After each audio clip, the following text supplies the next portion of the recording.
boy who had never hugged anyone, a father who only knew control, and an ordinary woman with a heart gentle enough to give what money could never buy. But when trust is broken, can a single hug mend it all? Are you ready? The morning sunlight filtered through the dusty glass windows of Maggie's diner, casting pale golden streaks across the worn tile floor and faded leather booths. The familiar scene, red brick walls, mismatched tables and chairs, the rich aroma of coffee and steaming fresh-baked pies, created an effortless warmth. It wasn't luxurious nor nostalgic. It was a living memory for those who'd lingered there long enough. And that's why people were surprised to see Cormac Vale, the man known only through finance magazines, sitting quietly at the window table, usually reserved for Dane Whitlow, the town sheriff. With his silver hair neatly combed, crisp white shirt, sleeves rolled up just enough to seem approachable, Cormac still couldn't hide the tension in his every movement. He didn't belong here, and he certainly didn't look like someone who knew how to sit still with a cup of coffee like the locals did every morning. Across from him was Ashen Vale, a 6-year-old boy with messy golden curls, pale skin, and a distant gaze, as if his mind were miles away. Ashen didn't eat, didn't speak, didn't touch the blueberry muffin in front of him. He sat hunched, arms wrapped tightly around himself, eyes fixed on the table as if willing it to disappear. Whenever a laugh rang out too loudly or a plate clattered in the kitchen, his shoulders flinched, his whole body trembling as if shocked. Cormac could only watch, helpless. All he knew was that his only son suffered from severe anxiety, struggled with emotional connection, and had never, not once, hugged him. Leora Wynne saw it all without needing to ask. She'd just refilled coffee for an elderly couple at the next table when her eyes met Ashen's, his small shoulders tense, 10 fingertips lightly gripping the table's edge, as if on the verge of vanishing. She adjusted her apron and crossed the dining room with steps as light as mist. 32 years old, her eyes bright despite the early morning shift, Leora had been a pediatric nurse before life got too complicated. She had a special sense for children like Ashen, kids who didn't know how to scream their fears. She didn't rush, didn't crouch or use a babyish tone. She just looked at Cormac, gave a slight nod, then turned to Ashen. "Would you like some warm milk, sweetheart?" Her words as soft as a breath. Ashen didn't respond, but he looked up. For just a second, and for Leora that was enough. Then it happened. A sharp sound from the kitchen, a plate crashing, rang out like thunder in the quiet space. Ashen curled into himself, hands over his ears, body rocking as if trying to escape the world. Cormac jolted, reaching out but pulling back. "Ashen, it's okay, just a plate," he repeated, voice shaky, but Ashen wasn't listening. The whole diner froze, everyone holding their breath. Leora stepped out from behind the counter, slowly. Not a word, not a wasted movement. She knelt a few steps away from Ashen, her arms spread, palms open. Not a command, not a plea, just a silent invitation. Ashen looked, 1 second, then 2, then he slid off his chair, walked to her, and those small arms wrapped around Leora. No words, no tears, just the surrender of a heart that had been clenched for too long. The diner held its breath. Cormac stood there, his hands still half extended across the table, mouth slightly agape. 6 years as a father, and he'd never been hugged by his son. Until today. The next day, before the sunlight had fully pierced the dusty glass windows, Cormac Vale returned to Maggie's diner, still in his crisp white shirt, still with that quiet demeanor, as if weighing every step of his life. But something had changed, not in his attire but in his eyes. Today he wasn't a stranger in the quiet town. He was a man searching for something he didn't dare. He waited until the morning rush subsided, until the clink of cups and plates faded, and only the soft hum of the radio's weather report remained. When Leora Wynne emerged from the kitchen, sleeves rolled up, a dish towel slung loosely over her shoulder, Cormac stood hesitant, then approached the counter. No assistant, no secretary, just a man clutching his hat, unsure what to do with it. "I wanted to thank you," he said, his voice rough like gravel scraping his throat, "for what you did yesterday." Leora didn't flinch.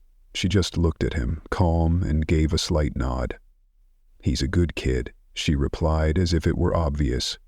But Cormac stood still, hesitating, then pressed on. "He's not like other kids. He screams when a doctor touches him. Won't even sit near his therapist. But yesterday, he hugged you." Leora didn't answer right away. She nodded slowly, then said softly, "Sometimes, kids just need to feel like no one's trying to fix them." Cormac exhaled, a long, heavy breath like one he'd never let go before.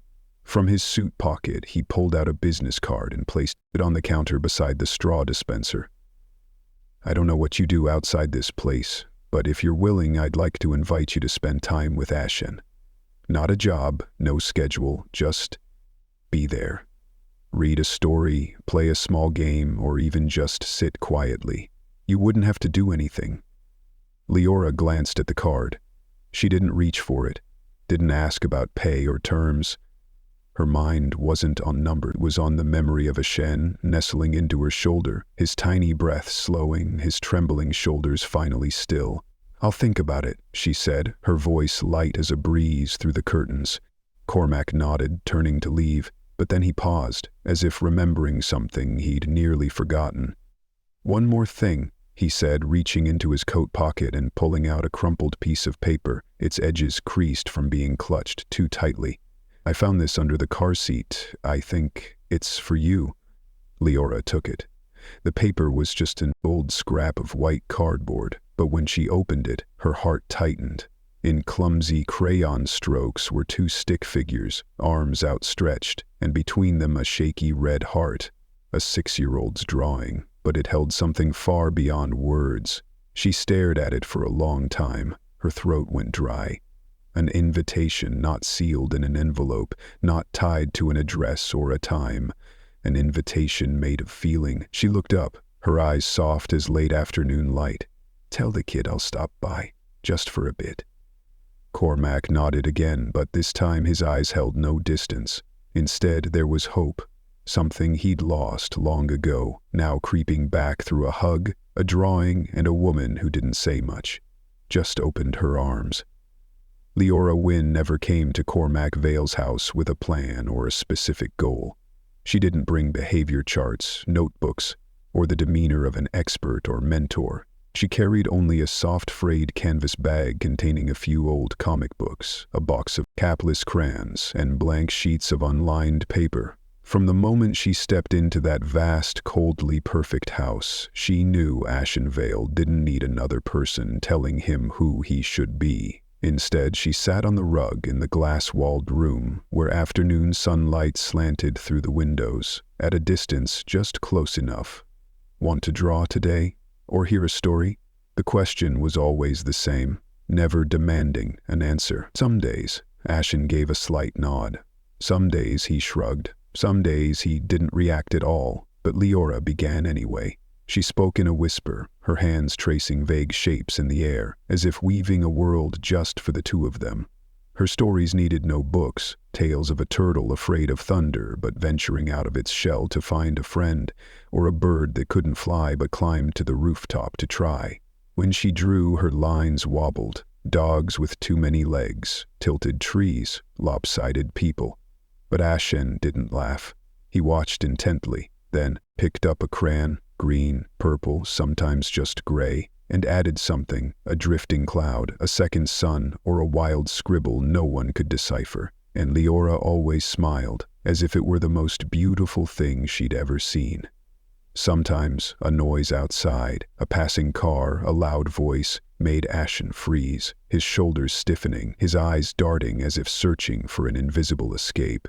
In those moments, she didn't question or comfort. She just said quietly, as if speaking to the air, "If you're scared, you can hug me, or I can hug you, but only if you want." Most times, Ashen didn't respond. He kept drawing or turned away, and Leora never pushed. But then, changes began, small and silent like the flutter of wings against glass. One overcast afternoon, when a green crayon slipped from his hand, Ashen stood, said nothing, and walked to Leora, nestling into her arms. No tears, no words, just a silent, desperate hug. Another evening, after a long day of silence, he rested his head on her shoulder and sighed.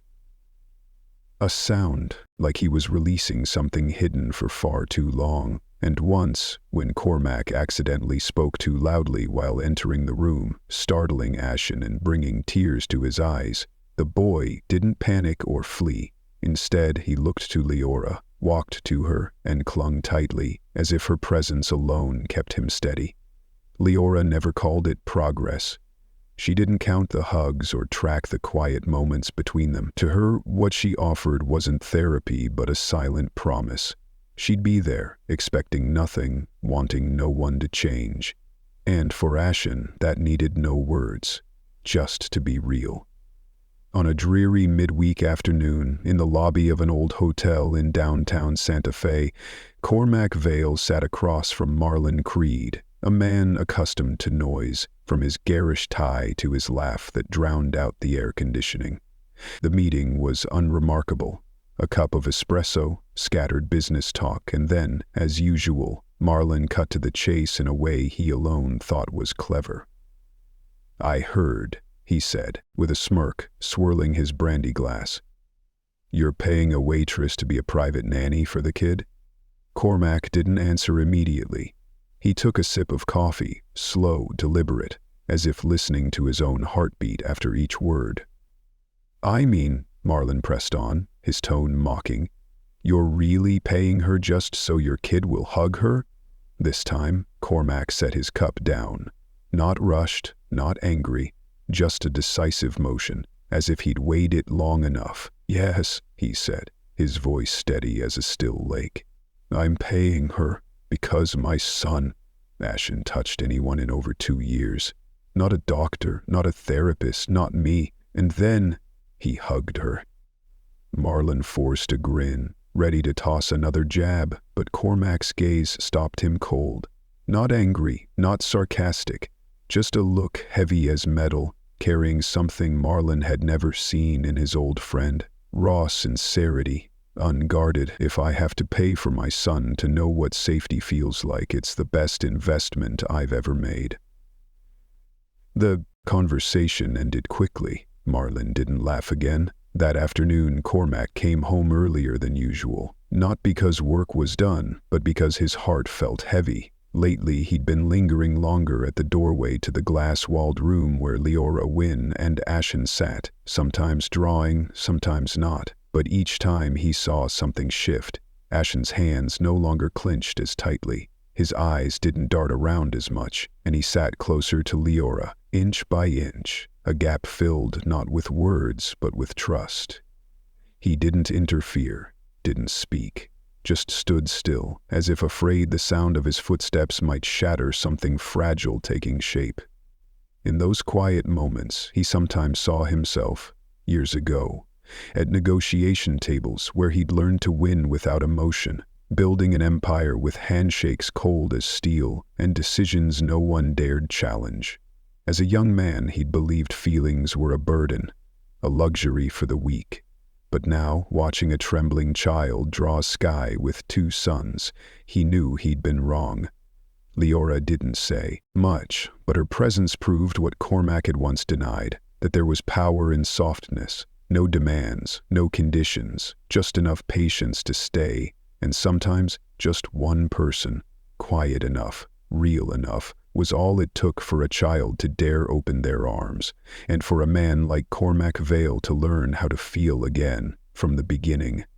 The news hit like an unexpected cut, small, sudden, but deep enough to wound a heart that had already learned to fear and could no longer mend itself. A photo surfaced on a local blog that Tuesday morning, blurry, snapped through the fogged glass of Maggie's diner, with light reflections obscuring half the frame. But its contents were unmistakable. A small boy clinging tightly to a woman's waist, his face buried in her ash-gray sweater. A few steps away stood a man with speckled silver hair, his gaze distant, as if he'd just lost something vital. The headline screamed, Billionaire Cormac Vale's son clings to waitress, heartwarming or something more. Within hours, the image was everywhere, from obscure social media accounts to the roundtable of a morning TV show. People debated the blurry line between kindness and responsibility, the carelessness of the wealthy letting strangers near their children. When Cormac Vale's phone buzzed with a message from his assistant, just a link and a note, "You should handle this before it spreads." He was leaving a midday meeting.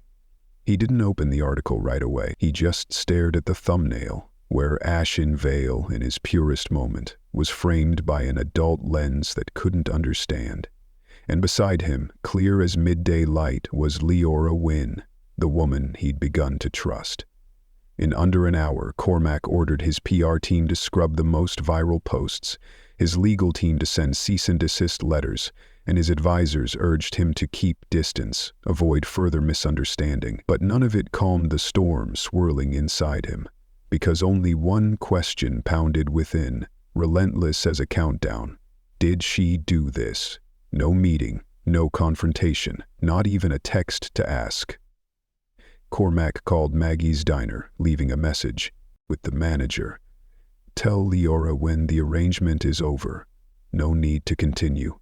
No need for goodbyes."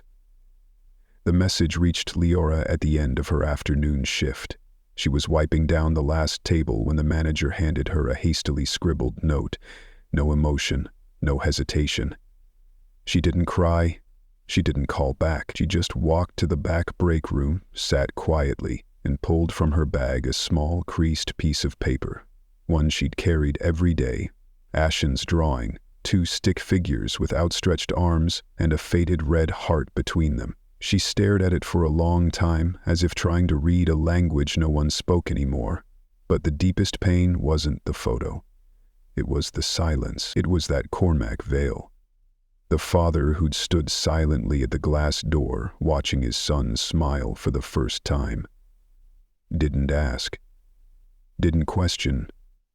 Didn't trust. No one had taught Leora how to respond to doubt, but she'd always believed some things didn't need defending. She took a blank sheet of paper, folded it in half. No title, no signature, just one line in blue ink, written in neat, rounded letters. Not everyone needs words. Sometimes it just takes someone quiet enough to reach out. The note went into an envelope, plain, without perfume or lace. After her shift, Leora walked to the gate of Cormac's estate. She didn't ring the bell. She just slipped the letter into the mailbox and turned away, her hand still warm from clutching it tightly on the way. Above, the Santa Fe sky melted into a deep gold that lingered only for a few fleeting minutes each day, and in that moment, Leora Wynne felt no anger, no regret, just a stillness that didn't need filling, because sometimes silence is an answer too. And the greatest pain is when trust has no chance to be questioned again. The final report landed on Cormac Vale's desk on a gloomy Friday afternoon, thin, less than 10 pages, but heavier than any project file he'd ever handled. The security team had traced the origin of last week's viral photo, the one that led him to sever all contact with Leora Wynne without a single question. And now the truth sat in a few simple lines. The photographer was a stranger passing through Santa Fe. Not an employee, not a relative, not Leora, just someone scrolling their phone, snapping a careless moment, and leaving without ever knowing they'd shattered the most fragile of connections. Cormac read each line, his face expressionless, but his hand clenched, and that was enough to reveal the storm raging within. No one had betrayed him, no conspiracy, no scheming, just thoughtlessness. And he, the man who demanded absolute precision, had believed in the vaguest thing, fear. As he closed the file, his chest felt hollow, as if he'd lost something even success couldn't replace. In the days that followed, Ashen Vale changed, not loudly, not rebelliously, but Cormac saw it in the smallest details. The boy no longer sat by the glass door. The crayon box stayed unopened. The blank paper remained untouched, as if someone had left without leaving a trace. Ashen slept less. He tossed, face buried in his pillow, hands clutching the blanket's edge as if trying to reclaim a once familiar presence. Cormac tried to make up for it in the only ways he knew, buying new picture books, sitting silently by his son, reading stories in a voice he forced to stay calm. But the gap between them didn't close. Each time he looked at his son, he saw only himself, the man who'd turned away, didn't ask, didn't trust. One late night, passing Ashen's room, Cormac noticed the glow of a nightlight through the door's crack. He knocked softly, then pushed it open. The boy lay curled on his side, clutching his pillow as if it were a living thing that could respond. Eyes closed, but a whispered voice rose as Cormac turned to leave. "This isn't warm, like her." His heart seized. No further explanation was needed. That hug wasn't a fleeting miracle. It was the first time Ashen had felt safe, seen, reached. And the person who'd made it happen wasn't him. In that moment, Cormac Vale understood. It wasn't just his son who needed Leora Wynn. It was him, the man who'd lived a lifetime on grit and reason, who realized for the first time what he lacked. The next morning, Leora received no call, no text. But at the public library, where she read to children every weekend, Cormac had been standing at the edge of the reading area for a long time. He didn't interrupt. He just watched her hair fall over one ear, her voice soft as a breeze across pages, and her gentle eyes that never demanded anything.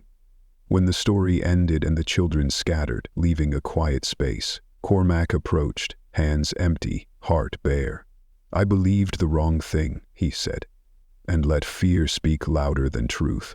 He paused, drawing a difficult breath. "I'm the richest father I know, but I'm not rich enough to teach my son how to hug someone, or let someone hug him." Leora didn't reply right away, but her gaze softened, and in that silence the first thing healed wasn't a child, it was a father. The community library on an early Monday morning was quiet. A few elderly patrons flipped through large print novels, and young mothers hushed their babies in the children's reading corner. The air carried the warm scent of old paper, carpet, and the dust of nameless years. In a tucked-away corner where natural light spilled through a high window, Leora Wynn sat on a pale green beanbag, holding Harold and the purple crayon. Her voice wasn't loud, but it was warm enough to hold the attention of the children gathered around, clutching juice boxes and stuffed animals. She read as if each story were a door, and she was merely the one to open it. Without forcing, without controlling. Cormac Vale stood at the edge of the children's section for a long time, silent, unnoticed. He watched her from afar, her hair neatly tucked to one side, her eyes occasionally lifting to check the children's engagement, her face so serene it made his own heart feel more tangled than ever. When the story ended and the children clapped before scattering like water after rain, Cormac approached. Not rushed, not performative, just a man carrying something heavier than pride. Leora saw him and froze slightly. A part of her had thought she'd never see him again. "I'm sorry," Cormac said. 3 short words, but they had to climb over a mountain of his own hardness to be spoken. "I believed something I shouldn't have. I let fear speak louder than reason." She didn't respond right away, but her eyes softened, and he continued, as if stopping would mean losing the courage to go on. "I'm the richest father I know," he said, his voice trembling but steady. "I've spent millions on doctors, specialists, therapies, but I'm not rich enough to teach my son how to hug someone, or to let someone hug him." Leora stayed silent, not out of anger, but because she understood. Some apologies didn't need immediate forgiveness. They needed space. They needed sincerity. And then, in that quiet, forgiveness began, not with a nod or a handshake, but because she didn't turn away.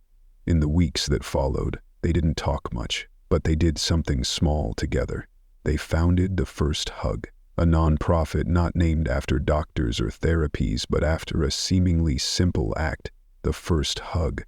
It wasn't about diagnosing or forcing change.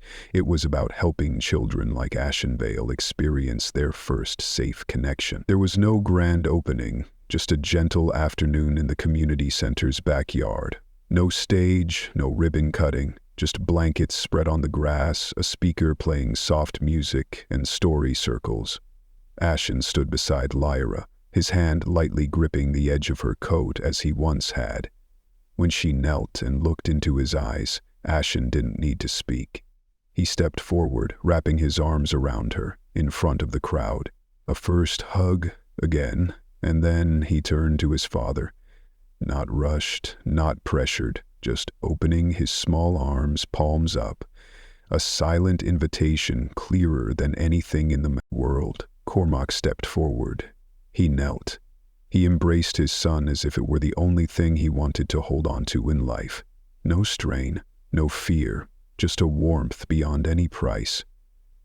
The backyard of the community center that afternoon had no stage, no large banner with a logo, no red ribbon strung across the entrance, just blankets spread on the grass, cups of cocoa cooling quickly in the sun, and a few speakers playing soft background music, steady as a heartbeat. People came not out of curiosity but through word of mouth, that there was a place where children could be hugged without judgment, where kids who once shied from eye contact could step closer and sit beside someone without fear of being pushed. The first hug was born quietly, without fanfare or grand declarations. It began with the smallest things. An unconditional embrace, a presence that needed no explanation. Leora Wynne stood at the edge of the yard, her long cardigan swaying in the gentle breeze. She held no microphone, didn't lead the event. She just watched, as she had with Ashenvale, with quiet, luminous eyes that saw what others overlooked. Ashen stood beside her. He didn't hide behind her coat or clutch her hand. He was silent, holding the edge of Leora's jacket like an old habit that had become a kind of safety. When she knelt and met his gaze, the light between them seemed to converge in that moment. He stepped forward, his small arms wrapping around her waist, in front of the crowd, fearless, a hug unprompted, unguided, a hug that came from him alone. Then Ashen let go. He turned. His eyes found Cormac Vale standing just a few steps away, but once separated by a distance that felt like a world. He didn't speak. He didn't need to. He just opened his arms, his tiny palms upturned, like a letter without words, carrying a single meaning. I invite you, Dad. Cormac didn't rush. He looked at his son, not as a father receiving love, but as a man once lost, now forgiven. Then he stepped forward, knelt, and embraced Ashen as if that hug could mend what had been torn apart. No pride, nothing to hide, just the rawest warmth of a second hug. No one clapped, no one needed to, because everyone understood some moments shouldn't be interrupted. In that silence, Leora looked up at the sunlight filtering through the tree canopy, light falling like drops of gold. She didn't, but if anyone looked closely, they'd see her lashes faintly wet. Not from regret, but because what she believed in had truly happened. That day, Cormac Vale was no longer the man trapped in contracts, numbers, and the fear of being hurt. He was a father, learning to love again through his own earnest clumsiness. That day, Ashenvale was no longer the child, cowering in the shadow of panic. He was a boy who could open his arms, trust, feel safe in someone's embrace. And that day, Leora Wynne, the woman who'd entered their lives with a cup of warm milk and a gentle gaze, left something in them both that couldn't be named but was undeniably real. Because some miracles don't come from the sky. They begin with one person daring to open their heart, and they spread like the light at day's end, quiet but undeniable. The story of Cormac Vale, Ashenvale, and Leora Wynne reminds us that some things can't be bought with money.